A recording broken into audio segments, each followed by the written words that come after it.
¿Ya? Entonces damos inicio a la sesión de hoy, lunes 25 de octubre. Vamos a ver la unidad número 4 que tiene que ver con polarización.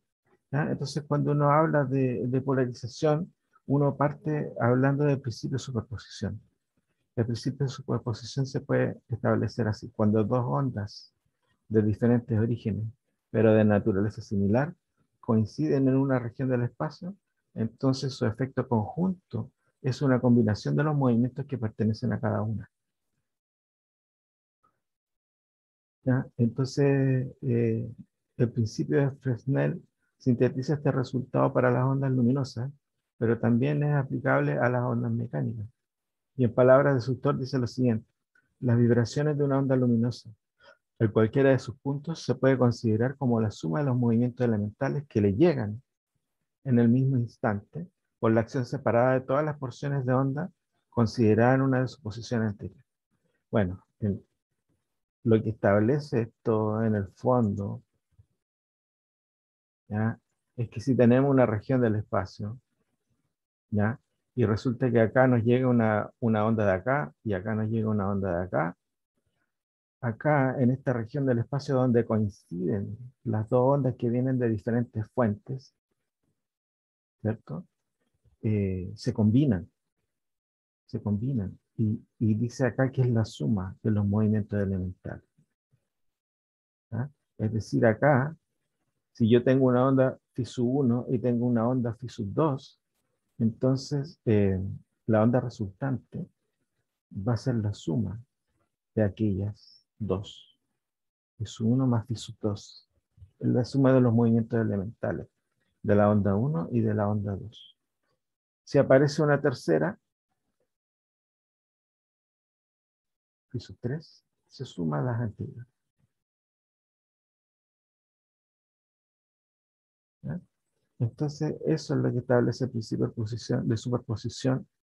¿Ya? En términos abreviados, la onda resultante va a ser la suma de todas las ondas presentes en esa región del espacio. Aquí dice que tienen que ser de naturaleza similar. ¿Ya? Es decir, todas estas ondas tienen que ser de la misma naturaleza. Por ejemplo, si la onda 1 es una onda electromagnética, la onda número 2 y la onda número 3 también tienen que ser ondas electromagnéticas. ¿Ya? Porque si una de ellas es una onda mecánica, por ejemplo, no sirve. No se puede aplicar este criterio. Tienen que ser de la misma naturaleza para que haya un efecto combinado de ellas. ¿Ya? Si son ondas acústicas, por ejemplo, acá hay un parlante, acá hay otro parlante, acá hay otro parlante, también se aplica el principio de superposición. Se suman esas tres combinaciones, esos tres aportes. ¿Ya? Si son ondas mecánicas también pueden ser ondas mecánicas. Por ejemplo, acá, si si esto es una cubeta, y acá hay un oscilador, acá hay otro oscilador, y acá hay otro oscilador, van a generar ondas en la superficie del agua y en algún punto se van a combinar. Bueno, el efecto resultante de ellas es la combinación de la suma de esos movimientos elementales. También sirve con las ondas mecánicas. Acá el principio de Fermat lo aplica a ondas luminosas, ¿ya? Pero aquí aclara que también pueden ser ondas mecánicas o ondas de sonido, de luz, de radiación, ¿cierto? Eh, de los distintos componentes del espectro electromagnético, ¿cierto? Así que el efecto combinado se llama principio de superposición. Establece que eh, es la suma de esos movimientos elementales. Simbólicamente, este principio puede representarse mediante una relación matemática. Si la función de ondas phi sub i representa tales componentes con las características enunciadas en el principio de Fermat, entonces el resultado sería sumar esas contribuciones. ¿Ya? Este principio, aplicado a diversas situaciones, genera una serie de fenómenos interesantes, como la polarización de las ondas electromagnéticas, ondas estacionarias en una cuerda, ondas moduladas en amplitud y otros fenómenos denominados interferencia y difracción. ¿Ya? La polarización la vamos a ver hoy día. Las ondas estacionarias y las ondas de amplitud modulada, esas no las vemos en el curso porque no están consideradas en el programa. ¿Ya? Y los otros fenómenos denominados interferencia y difracción, esa materia entra en la tercera prueba parcial. De hecho, la tercera prueba parcial entra solamente interferencia y difracción. Son fenómenos que son consecuencias del principio de superposición. ¿Ya? Entonces, estos dos fenómenos los vamos a ver. También vamos a ver interferencia en la quinta experiencia de laboratorio. La quinta experiencia de laboratorio es de interferencia. ¿Ya? Ahí vamos a ir un poquito más adelantado en el laboratorio que en la teoría. ¿Ya? Porque ahora esta semana va a ser exclusivamente de polarización. ¿Ya? Entonces, surgen algunos tipos de polarización. La polarización se puede clasificar en polarización lineal, polarización circular o polarización elíptica. ¿Ya? Eh, la polarización lineal, eh, la verdad cuando uno ve una onda linealmente polarizada, si uno prende una fuente luminosa y que emite luz y que estas fuentes luminosas que no están polarizadas están vibrando en direcciones aleatorias, sus campos electromagnéticos. Vibran de manera aleatoria, para allá, para acá, en otro instante allá, otro instante para acá. No se observa ninguna diferencia, ¿ya? Pero cuando tenemos una onda polarizada, por ejemplo, linealmente polarizada, tampoco vemos ningún efecto en la pantalla donde está iluminando esa luz polarizada, ¿ya? Eh, Sin embargo, vamos a ver más adelante, si yo pongo un polarizador acá, una lámina polarizadora, y la pongo paralela a la dirección de la polarización de la luz, la verdad es que no hay ningún efecto, no hay ningún efecto. Esto alumbra acá y esto alumbra acá, ninguna diferencia. Pero ¿qué pasa si yo el polarizador lo giro? Ah, si yo el polarizador lo giro, eh, ahí empiezan a verse diferencias. Si yo lo pongo, por ejemplo, en un ángulo de 45 grados, la luz que está alumbrando esta región de la pantalla se va a ir oscureciendo. Y si yo este polarizador lo pongo horizontal, siendo que la luz viene vertical, entonces oscuridad total.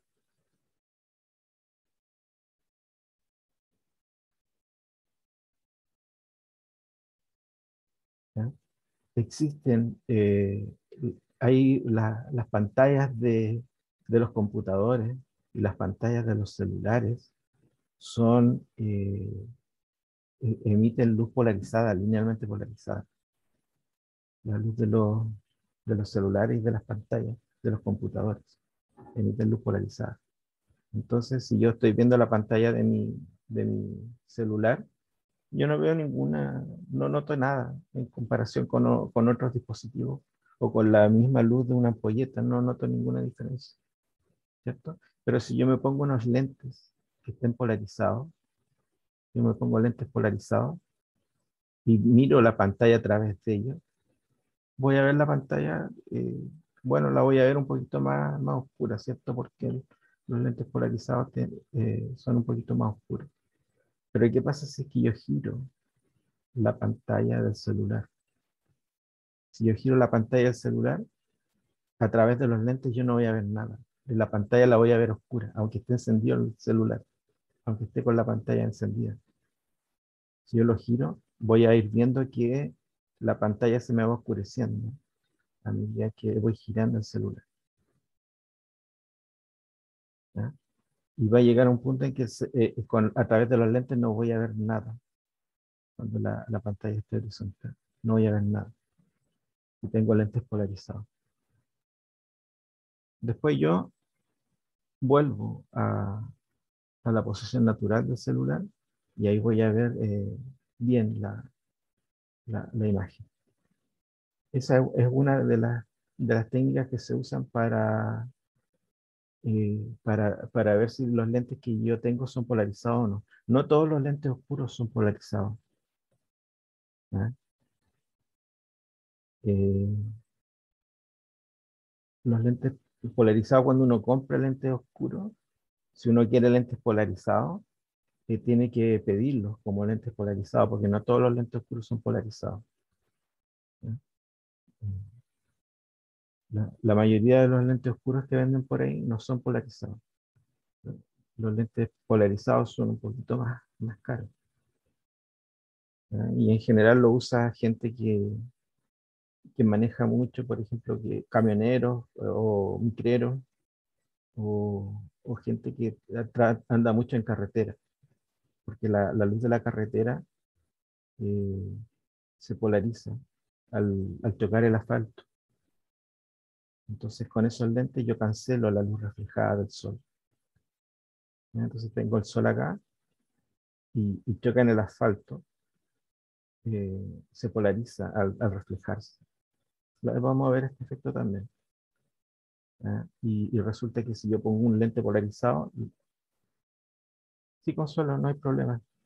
Eh, si yo tengo un lente polarizado, entonces esa luz que me llega del reflejo del asfalto, yo la voy a poder bloquear con los lentes polarizados y así no cansa la vista el conductor y, y puede ver bien por dónde va en la carretera. ¿Ya? Generalmente la gente que maneja mucho los usa. ¿Ya? También se usan lentes polarizados en la nieve, por la misma razón. En la nieve refleja mucho el- el sol cuando toca la superficie de la nieve. ¿Ya? Pero se polariza la luz al chocar la superficie de la nieve. Entonces ahí en la nieve sí tenemos que estar bien protegidos, ¿cierto? Porque ahí es harta la, eh, la luz que se refleja. ¿Eh? Al ser blanca, Pues, ¿sí? profesor, entonces la polarización como a fines prácticos sería para evitar que las ondas de luz, que las ondas lo traspasen o no. Claro, o sea, lo que pasa es que cuando la luz se refleja en alguna superficie se polariza. Que chocan, eso está. Que Sí, porque choca, que sí, rebotan, que rebotan. choca, que rebota, pero se rebota polarizada, orientada la luz en una dirección preferente. Ujú.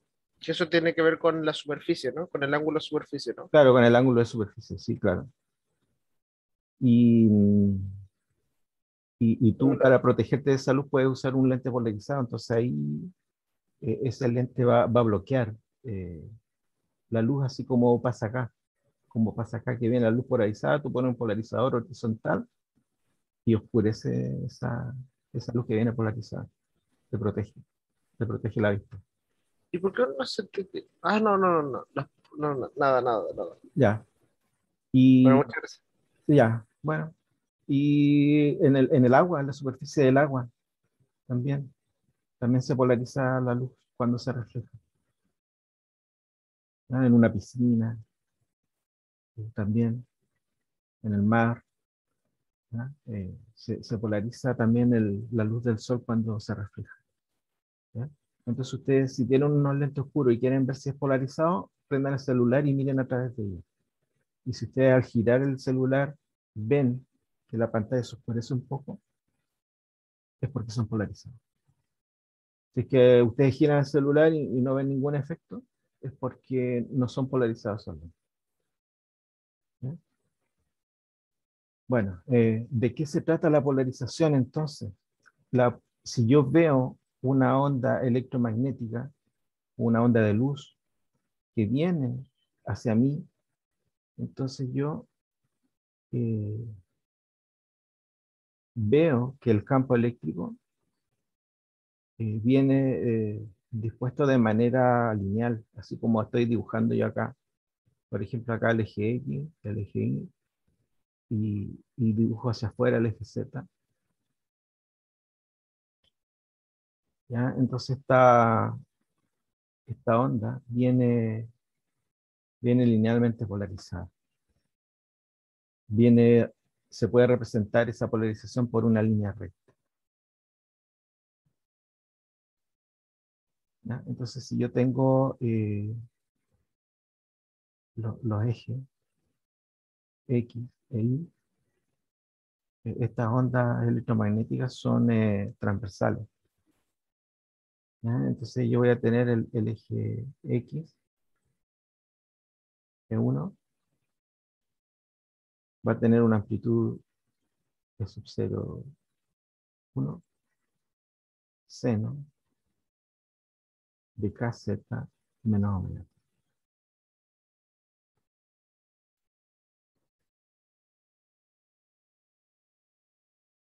No, Ignacio, no tiene que estar, no, no, con la luz del sol nada que ver. No, tú tienes que ver el celular directo, directo, no a través del reflejo de la luz del sol, directo. Lo pones así como tú, cuando tú lees tu celular, así, pero te pones los lentes polarizados. ¿Ya? Te pones ahí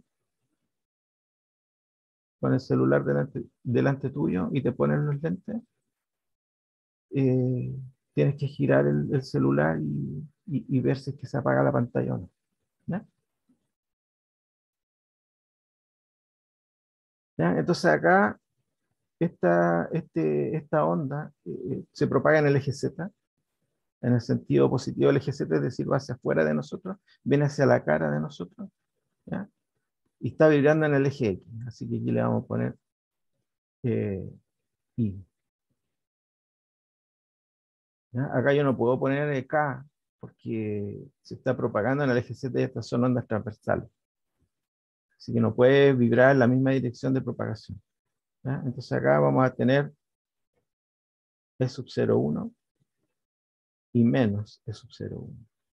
Y acá va a estar la onda en el eje X.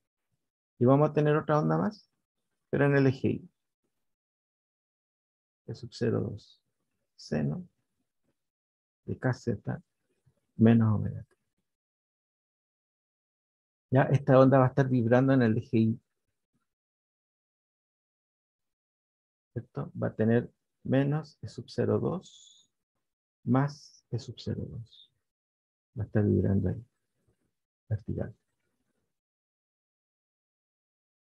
¿Ya? Entonces el principio de superposición establece que la combinación de ellas es sumar E sub 1 más E sub 2.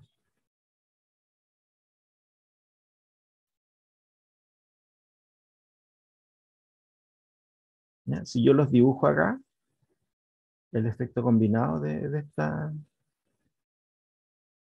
ondas es una onda resultante E, ¿cierto? Esa onda que va a tener un ángulo de inclinación alfa con respecto a la horizontal, va a tener una amplitud E sub 0. E sub 0 se puede calcular por Pitágoras, ¿cierto? Porque E sub 0 es la diagonal de este triángulo rectángulo que se forma acá, ¿cierto? Que va a tener componentes E sub 0,1 al cuadrado más E sub 0,2 al cuadrado. Y el ángulo alfa se puede calcular con la tangente, ¿cierto? La proyección E sub 0,2 sobre E sub 0,1.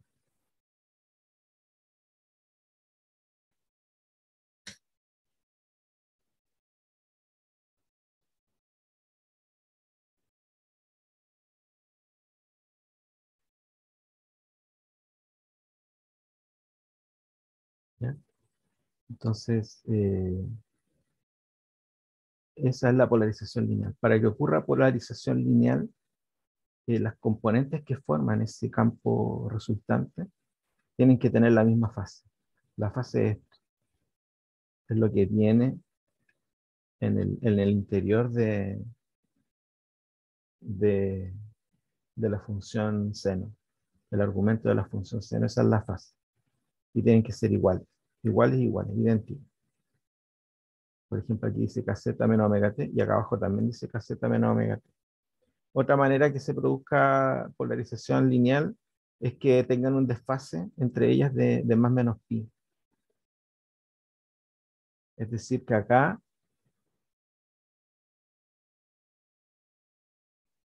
diga, por ejemplo, menos pi. También, también resulta la polarización lineal.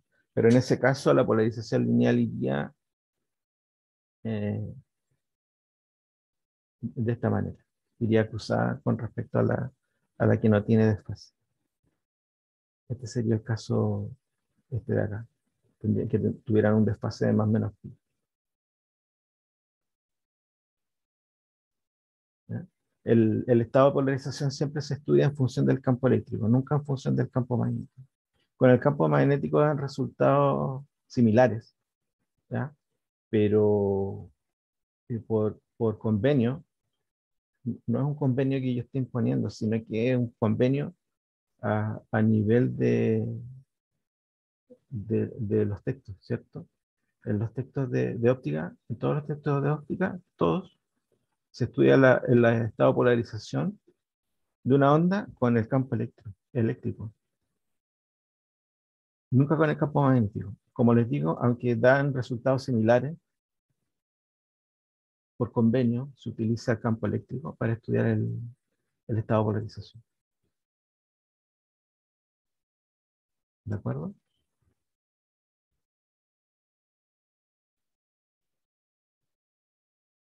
Bien, entonces la manera de generar ondas polarizadas es con desfase cero o en desfase pi, o cualquier múltiplo entero de pi. Puede ser 2pi, 3pi, 4pi, etc. ¿Ya? Teniendo un desfase de múltiplo entero de pi, tenemos polarización lineal, que se ve como esto. ¿Ya? Esa es la polarización lineal. La polarización circular, eh, además que está compuesta por dos ondas, ¿ya? Estas tienen que tener un desfase de 90 grados y además tener la misma amplitud.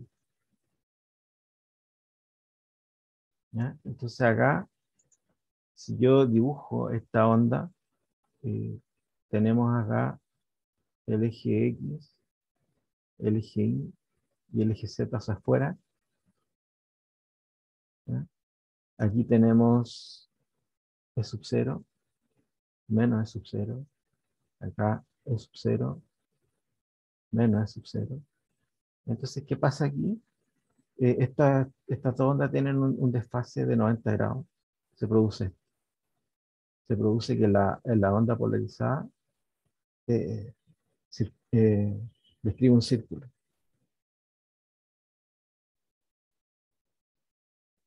¿Ya? Al tener las dos componentes, tener un desfase eh, de 90 grados. La verdad es cualquier múltiplo impar de pi medio. Puede ser pi medio, puede ser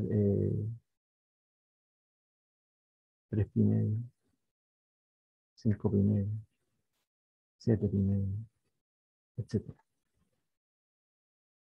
¿Ya? Em,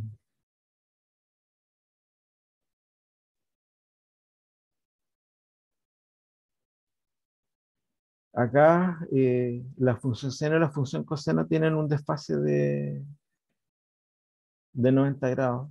¿Ya? Y pero esto yo bien lo podría haber escrito así. E sub 0 seno de kz menos omega t más pi medio.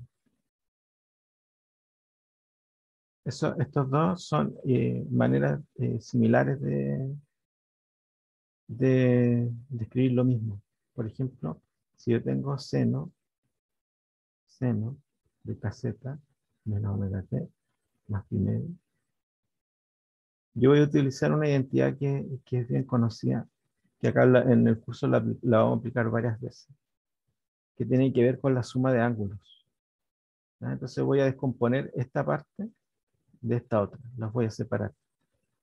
¿Ya? Entonces eso se hace, dice seno de kz menos omega t. Ese va a ser mi primer ángulo, y el otro ángulo va a ser pi medio. Más seno de pi medio coseno de kz menos omega t. Esa identidad trigonométrica yo creo que ustedes la han visto varias veces. De hecho, la deben haber visto desde el principio de la carrera, cuando tuvieron cálculo diferencial. Eh, Esta identidad se la deben haber demostrado y la deben haber estudiado, y seguramente los otros cursos que han tenido de matemática o de física la han vuelto a ver, ¿cierto? Entonces acá nosotros, si yo se la voy a usar nomás, no la voy a demostrar. ¿Ya? Entonces acá, por ejemplo, coseno de pi medio, esto es cero. Cero. Así que este término se anula. Y seno de pi medio es 1. ¿Ya? Así que acá nos queda coseno de kz menos omega t.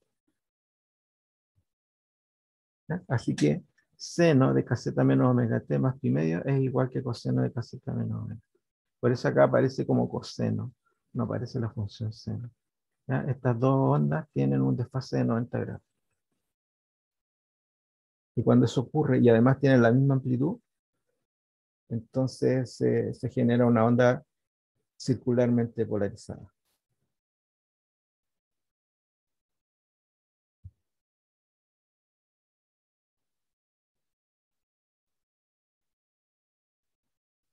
¿Ya? Eh,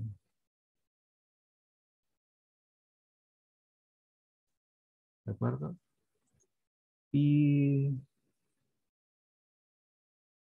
el último tipo de polarización es la polarización elíptica. ¿Ya? En esta, los componentes tienen que tener un desfase de 90 grados, pero además tienen que tener amplitudes distintas. El sub 0,1 y el sub 0,2 tienen que ser distintos. ¿Ya? Entonces yo dibujo acá el eje X, el eje Y y el eje Z hacia afuera. ¿Ya? Entonces acá, supongamos que sub 0,1 tiene esa magnitud y sub 0,2 más pequeño. Por dar un ejemplo, menos sub 0,2, el sub 0,1. Entonces, ¿qué se produce acá? Una elipse. ¿Ya? Acá yo estoy suponiendo que sub 0,1 es mayor que sub 0,1.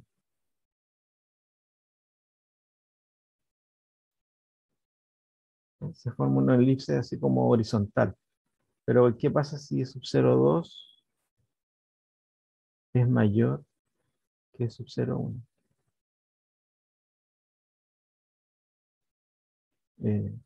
Ocurriría que tenemos acá el sub 0,2, el sub 0,2 y el sub 0,1. El sub 0,1 y menos el sub 0,1. Entonces acá se vería la, la elipse se vería vertical.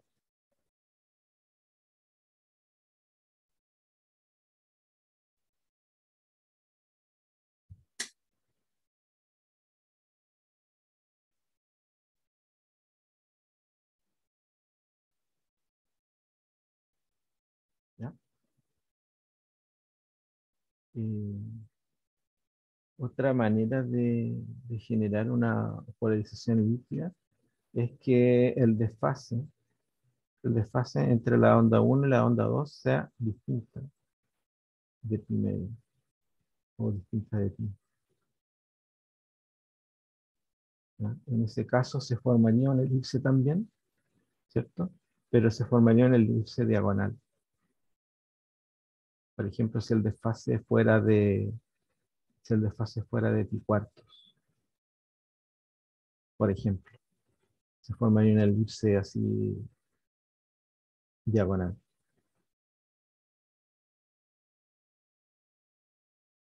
¿Ya? Lo vamos a ver. Vamos a ver ahora un caso general, ¿cierto? Vamos a suponer que tenemos una onda y que se propaga en el eje X, perdón, que se propaga en el eje Z y que está vibrando paralelo al eje X. ¿Ya? Es decir, yo voy a suponer que tengo una onda que se propaga en el eje Z,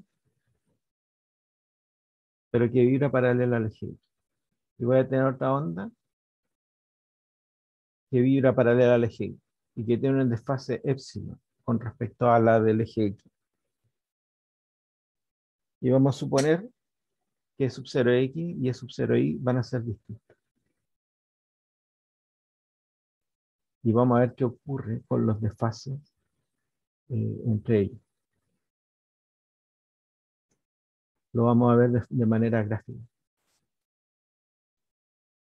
¿Ya? Acá está. El eje X horizontal, el eje Y vertical, y la onda se propaga hacia afuera. Epsilon es el desfase entre estas dos ondas, la que vibra paralela al eje Y y la que vibra paralela al eje Y. Entonces, cuando tienen desfase cero, ¿cierto? Vamos a tener polarización lineal, porque la fase va a ser la misma. Vamos a tener la misma fase. Si yo tapo esto de acá, vamos a tener la misma fase. KZ menos omega t, KZ menos omega t. Vamos a tener polarización lineal. Si hay una polarización de pi cuartos, va a haber eh,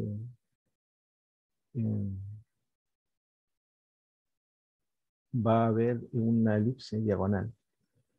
Si tenemos un desfase de pi medio, va a haber otro elipse diagonal, o sea, va a haber otra elipse pero vertical. Si es 3 pi cuarto el desfase, vamos a ver la misma elipse, pero en diagonal y en el otro sentido. Y si tenemos un desfase pi, de nuevo se genera una polarización lineal, pero, pero en diagonal, para el otro lado, distinta cuando hay desfase cero. ¿Ya? Y lo mismo pasa con 5 pi cuartos, 3 pi medio, 7 pi cuartos, 2 pi. 2 pi de nuevo tenemos el mismo desfase. ¿Cierto? Serían ondas linealmente polarizadas. ¿Ya?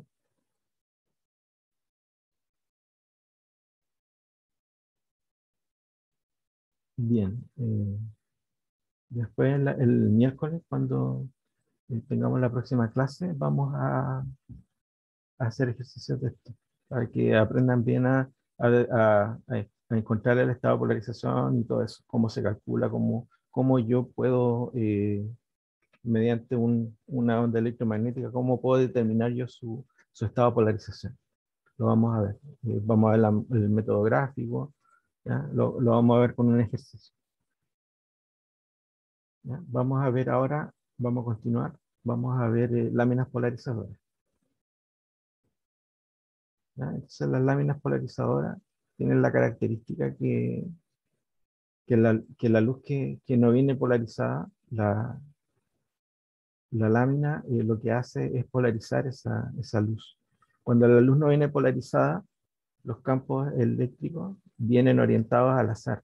En un instante está en vertical, en otro horizontal, en otro en diagonal, y así.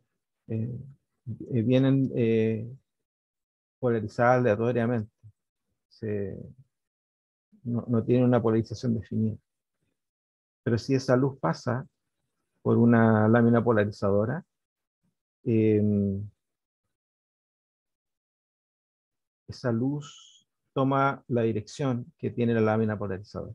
Por ejemplo, si la lámina polarizadora está vertical, la luz va a polarizarse vertical. Y su intensidad, si la intensidad de la onda incidente es I sub 0, la intensidad de la onda resultante es la mitad de esa intensidad. La luz no polarizada se polariza linealmente después de pasar a través de una lámina polarizadora.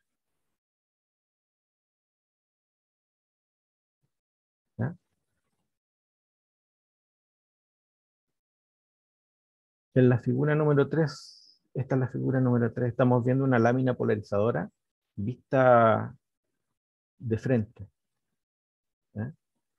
Entonces, en este caso, la lámina polarizadora está dispuesta de manera vertical. Y la luz que está entrando viene con cierto ángulo teta con respecto a esa línea vertical. ¿Ya? Entonces, ¿qué pasa ahí? Ahí ocurre lo que se llama la ley de Malus. ¿Ya? La ley de Malus establece que la intensidad de la onda resultante decrece de acuerdo al ángulo teta, de acuerdo a esta ecuación, donde I sub m es el máximo valor de intensidad transmitida. Ecuación llamada ley de Malus, donde teta es el ángulo de inclinación que tiene la onda polarizada y, el, y la lámina polarizadora.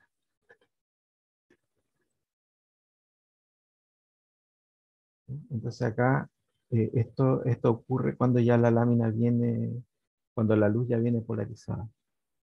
Si la luz no viene polarizada, pasa esto. Pero si la luz ya viene polarizada, hay que aplicar esta ecuación. ¿Ya? ¿De acuerdo? Esa se llama la ley de Malus y es la que se aplica a esta situación. ¿Sí? En la figura 3, la lámina está sobre el plano de la página, de manera que la onda se propaga hacia afuera de la página. El vector campo eléctrico muestra un plano de vibración del tren de onda elegido al azar, incidiendo sobre la lámina. La componente I del campo es paralela a las líneas del polarizador, mientras que la componente Z está en ángulo recto con respecto a dichas líneas del polarizador. Acá está el campo, la componente vertical es el eje Y, y la componente horizontal el eje Y. O sea, perdón, el eje Z. ¿Ya? Y ahí entonces se puede ver que la onda está polarizada con cierto ángulo. ¿Ya? Y en ese caso se aplicaría la, la ley de Malus. Por ejemplo, eso explica por qué se oscurece la intensidad cuando la lámina polarizadora y la luz forman un ángulo de 90 grados. Por ejemplo, si la onda viene hacia horizontal, polarizada horizontalmente, y yo pongo la lámina polarizadora vertical, como está aquí, ¿cierto? Entonces, entre el eje Y y la onda, habría un ángulo de 90 grados. La ley de Malus dice que eh, aquí tendríamos coseno cuadrado de 90 grados, ¿cierto? Esta es la ley de Malus. El ángulo es el ángulo entre el polarizador y la luz. Coseno de 90 grados, nosotros sabemos que coseno de 90 grados es cero, así que esto se anula. Por eso uno, cuando pone en cruzado la onda y la lámina, se oscurece la pantalla.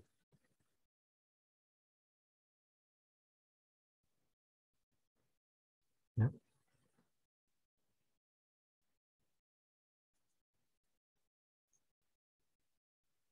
Bien. Eh, eso es lo que tiene que ver con las láminas polarizadoras. Se utiliza la ley de Malus para encontrar la intensidad de la onda resultante, lo que pasa a través de la onda, de la lámina. ¿Ya? También existe la polarización por reflexión, que es la que había estado hablando anteriormente yo. En la figura 4, un haz no polarizado está incidiendo sobre una superficie transparente a los rayos luminosos, por ejemplo, como el vidrio.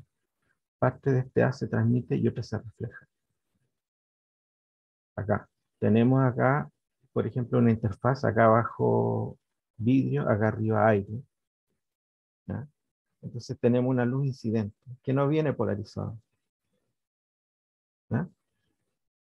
Entonces resulta que existe un ángulo, θ sub p, o ángulo de polarización, en el cual una vez que se alcanza ese ángulo, la luz reflejada se transmite eh, linealmente polarizada. La que se refracta no sufre polarización, ¿ya? Pero la que se refleja sí, sufre polarización. Se refleja linealmente. Esos puntos que aparecen ahí es el estado de polarización. Es Si yo me pongo de frente de esta onda, lo que veo es la polarización lineal. Esta onda se polariza linealmente y se polariza horizontal. Entonces, por eso yo tengo que ponerme un lente, estos lentes vienen con el filtro de polarización, viene orientado vertical en el lente polarizado, porque cuando se polariza la luz reflejada, se polariza horizontal. Entonces yo, al, al ponerme un lente que tiene un filtro vertical, se van a cancelar por la ley de Malus, ¿cierto? Acá, eh, entre el lente y la onda, hay un ángulo de 90 grados, ¿cierto? Y la ley de Malus recién dijimos que cuando tiene un ángulo de 90 grados, la intensidad de la onda reflejada se anula.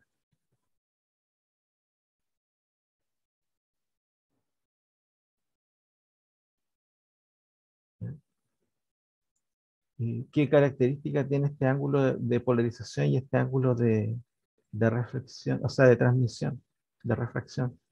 Ese ángulo de polarización y el ángulo de transmisión o de refracción suman 90 grados. Es una característica que tiene esta ley, ¿ya? Y nosotros sabemos de la ley de refracción, ¿cierto? Que se cumpliría esta ecuación. N1 es el medio superior, N2 el medio inferior, ¿ya? El ángulo de polarización es el ángulo de incidencia y el ángulo de refracción es el ángulo con que se transmite la onda a través del vidrio, ¿ya? Entonces, este ángulo de transmisión yo lo puedo escribir en función del ángulo de polarización, ¿cierto? El ángulo de refracción yo lo puedo escribir como 90 menos θ sub p.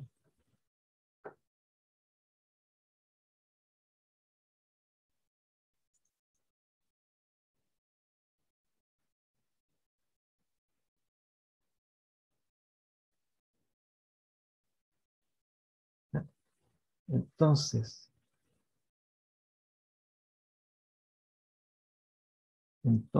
tenemos acá me queda seno de θ sub r va a ser igual a seno de 90 menos θ sub p.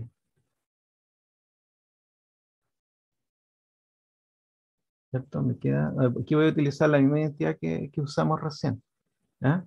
Seno de 90 coseno de θ sub p menos coseno de 90 seno de θ sub p. ¿Ya? Seno de 90 es 1 y coseno de 90 es 0. Así que acá seno de θ sub r quedaría como coseno de θ sub p.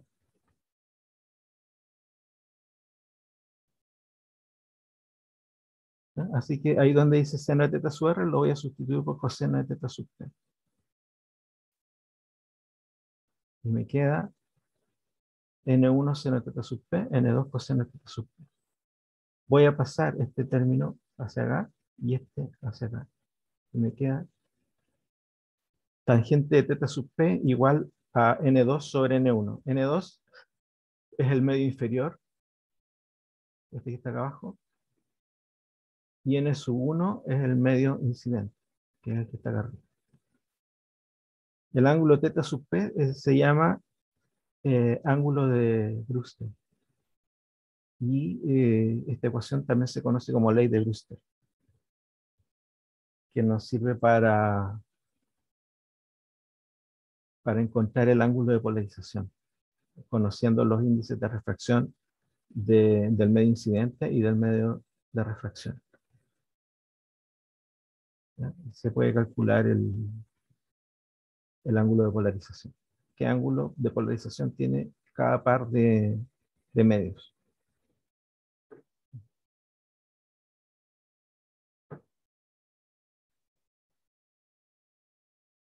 ¿Ya? Entonces acá yo les había mostrado a principios de semestre, les había mostrado, les voy a compartir el programa del curso.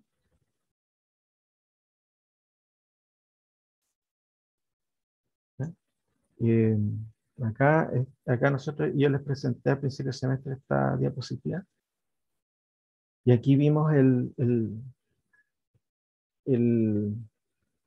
este es un lente polarizado, este que está acá, es un lente polarizado. Fíjense que la luz se refleja en el agua, pero se refleja polarizada. Entonces acá, donde no hay lente, se ve el reflejo del agua y molesta la vista. En cambio acá, con este filtro de polarización, eh, se puede bloquear esa luz que viene polarizada linealmente. Acá los rayos luminosos tienen los rayos luminosos vienen reflejados con una luz linealmente polarizada. Y este filtro es vertical, el filtro que está acá. Entonces, este filtro cancela la luz que se refleja polarizada. La cancela. La intensidad se anula por la ley de Malus. ¿Ya? Ese es un ejemplo. Tenemos otro ejemplo en el asfalto también. ¿Ya? Acá en el asfalto, el sol al reflejarse, eh, también se polariza. Y si vemos acá sin polarización, vamos a ver todo el reflejo que nos llega del sol. En cambio acá, este está polarizado, está con un filtro de polarización y cancela la luz que se refleja, porque esta luz viene eh, polarizada horizontalmente. Y el filtro seguramente está vertical. ¿No? Entonces nos sirve a nosotros para bloquear ese estado de polarización. ¿Ya? Aquí tenemos los tipos de polarización. Esta sería una polarización lineal, esta sería una polarización circular y esta sería una polarización elíptica. ¿Ya? Lo que viene más adelante ya es materia de la tercera prueba. ¿Ya?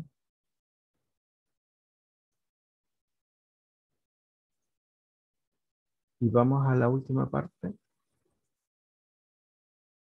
que es la doble refracción.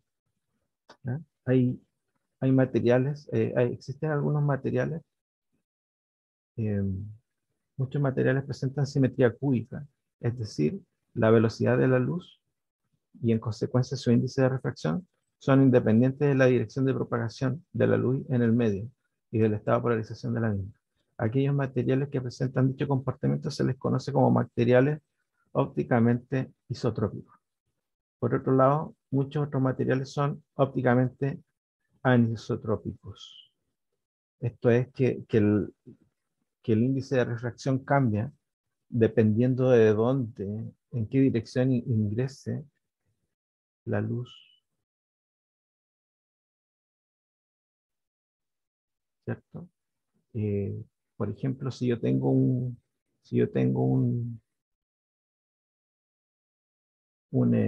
cuerpo, ¿ya? Y que hago incidir la luz acá, este, este material va a tener un índice de refracción único, n. Entonces el ángulo de refracción va a ser el mismo, independiente si el rayo viene aquí, desde acá, o desde acá, o desde abajo. ¿Ya? El ángulo de refracción va a obedecer la ley de Snell y el índice de refracción va a ser el mismo para todos los casos. Si es que viene la luz acá, o si viene la luz allá, o si viene la luz acá. En cambio, existen otros medios que se llaman anisotrópicos, que depende de la orientación en la cual esté ubicado el material. Por ejemplo, acá, si yo incide la luz aquí con cierto ángulo, el índice de refracción va a ser N1. Pero si yo hago por acá, por el costado, hago ingresar la luz, eh, vamos a tener que considerar un índice distinto, N sub 2. Esos materiales son materiales anisotrópicos, ¿ya? Que depende de la orientación en la que uno utiliza el material, tiene un índice de refracción distinto. ¿Ya?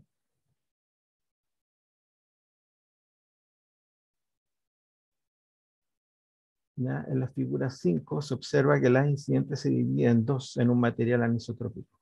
Esta doble desviación del rayo transmitido a través de dicho material se denomina doble refracción o birefringencia. La figura 5 es esta.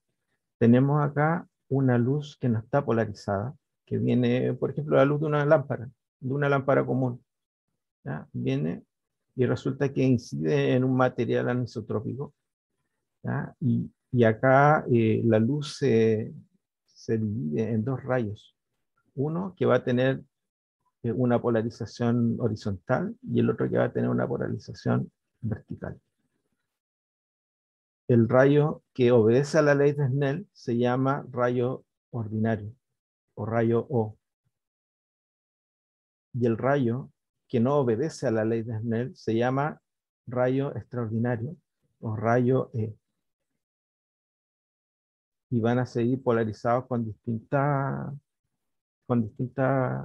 polarización. ¿Ya?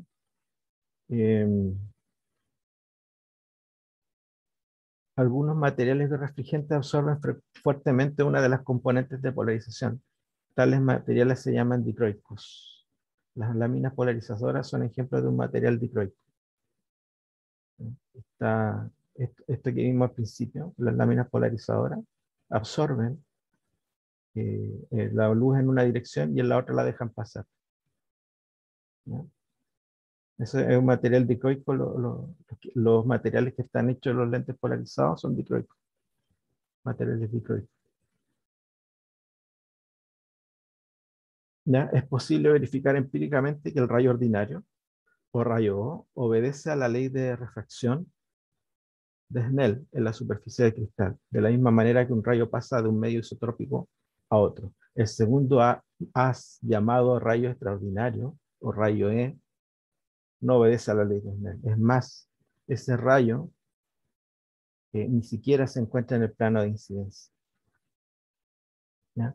Porque para que pueda obedecer a la ley de Snell, el rayo incidente y el refractado tienen que estar en un mismo plano. ¿Ya? Pero resulta que este rayo extraordinario no está en el mismo plano del rayo incidente. Entonces es un rayo extraordinario y no va a obedecer a la ley de Snell. Solamente el rayo ordinario obedece a la ley de Snell, el otro no. El extraordinario no. ¿Ya? Esta diferencia entre las ondas representadas por los rayos O y E con respecto a la ley de refracción puede explicarse según. La onda O viaja en el cristal con la misma velocidad V0 en todas direcciones.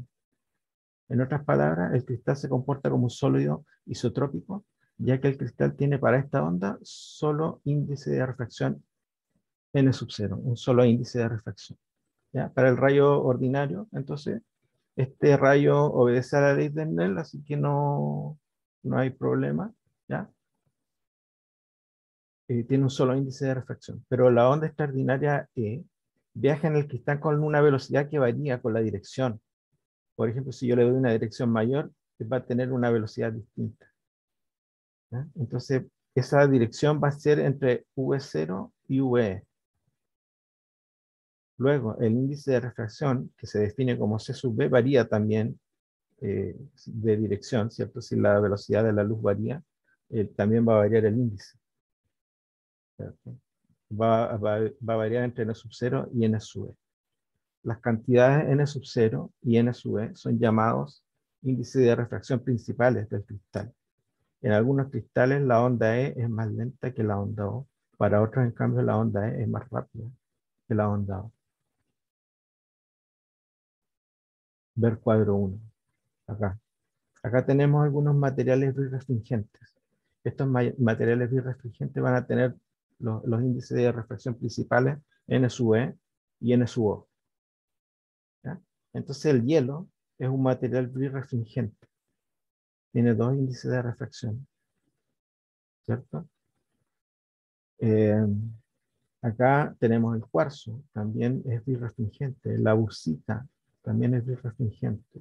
La calcita, que la calcita es un material bien utilizado para estos ejemplos que vamos a ver de materiales birrefringentes.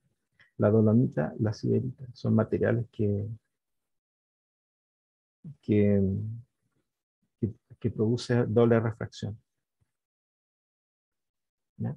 Entonces acá en la figura, este eje óptico se le llama al eje en el cual la velocidad de la luz va a ser la velocidad v sub 0. ¿Ya? Esta velocidad v sub 0 que yo hablaba acá. ¿Ya? Entonces, ¿qué pasa con los rayos? Acá, el rayo O y el rayo extraordinario, el rayo ordinario y el rayo extraordinario. La verdad es que cuando ingresa el rayo luminoso paralelo a ese eje óptico, no hay diferencia entre rayo ordinario y el rayo extraordinario. No hay diferencia. ¿Ya? Sin embargo, cuando yo pongo el eje óptico perpendicular al rayo incidente, ahí sí hay una doble refracción. ¿Ya? Y un rayo va a ser más rápido que el otro. El rayo extraordinario o el rayo ordinario van a tener diferencias en su velocidad de incidencia, lo que va a provocar un índice de refracción distinto para el rayo ordinario y un índice de refracción distinto para el rayo extraordinario. ¿Ya? Acá es lo mismo. También pasa, el eje óptico está perpendicular al rayo incidente. Si acá el eje óptico tiene una dirección arbitraria con respecto al rayo incidente, entonces el rayo ordinario va a seguir la ley de Snell y el rayo extraordinario se va a desviar en otra dirección y con otra polarización, como se ve acá en la figura. Acá el rayo ordinario se polariza de una manera y el rayo extraordinario de una manera distinta, perpendicular a la anterior. ¿Ya? Esto es cuando el eje óptico está orientado en una dirección arbitraria.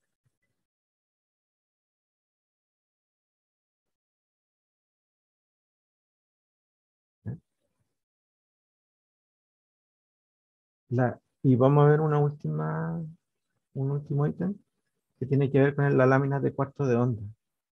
Si yo tengo una lámina de cuarto de onda, esta es una lámina que tiene el eje óptico de manera horizontal, paralelo a la superficie del material. ¿Ya? Y lo que hace esta lámina de cuarto de onda, eh, polariza la luz en una dirección arbitraria, en una dirección paralela al eje óptico, con un ángulo de 45 grados. Hagamos que la luz polarizada linealmente de frecuencia angular omega incida normal sobre una placa de calcita cortada de manera que su eje óptico quede paralelo a la cara de la plana de la placa, como se muestra en la figura, ¿cierto? Las dos ondas que emergen están polarizadas linealmente, formando un ángulo recto entre ellas. El plano de vibración incidente está en 45 grados del eje óptico. tienen amplitudes iguales. Puesto que las ondas viajan a través del cristal con velocidades diferentes, existe una diferencia de fase entre ellas al emerger del cristal.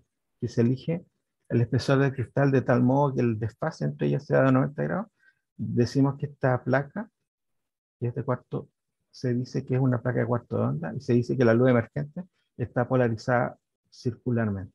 Esta placa lo que hace es que el rayo O y el rayo extraordinario salen polarizados con un ángulo de 90 grados. Uno sale, por ejemplo, uno puede salir con la polarización horizontal y la otra vertical, y la lámina tiene un espesor que permite que ese desfase sea de 90 grados, y así las ondas que emergen de la lámina de cuarto de onda emergen formando una polarización circular, porque tienen 90 grados entre ellas y, y tienen la misma amplitud. ¿Ya? Para eso sirven las láminas de cuarto de onda. ¿Ya? Entonces acá, con esto concluimos la materia para la próxima prueba. ¿Ya? Entonces,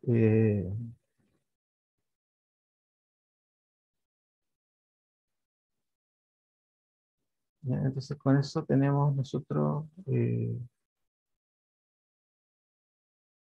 la materia para la prueba.